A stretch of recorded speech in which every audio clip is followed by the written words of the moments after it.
Hi, so I really enjoyed your lesson, your mini lessons on guided reading. I really like how you have your class set up and how you're pulling kids out, and while you're pulling them out, other kids are working and staying engaged on what they're learning.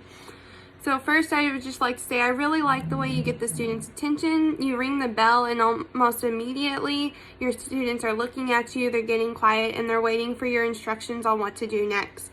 And that's great. That's great that you got them to do that.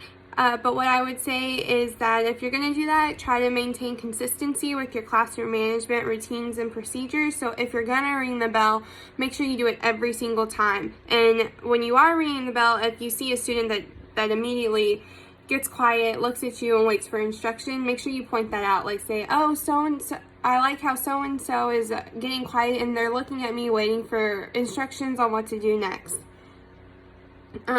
I also like the way you introduced your mini lessons.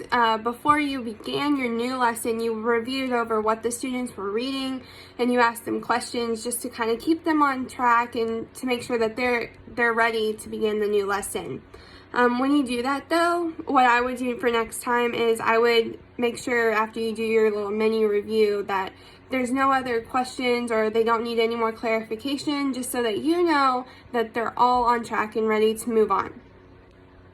And then I also like how you promoted small group and whole group student-led discussions. You were kind of more of a facilitator. You didn't take charge of the lessons or the discussions. You weren't asking the questions, the students were, and I really, really like that.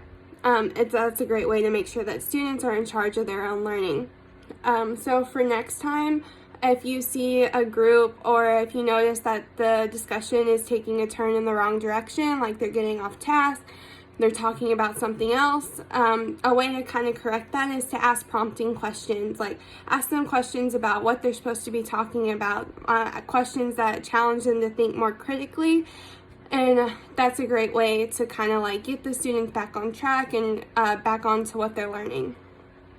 So I want to leave you with a few reflection questions just over the lesson in general. So number one is what do you think you did the best within your lesson? So what did you think went really, really great in the lessons that you taught today?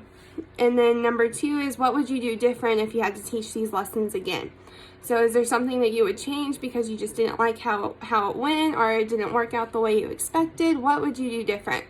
And then lastly, what I want to leave you is what obstacles did you plan on while you were creating this lesson? So was there something that you knew was going to be a challenge that you had to plan for and you were expecting it to happen? What kind of things did you plan for when you were making these lessons?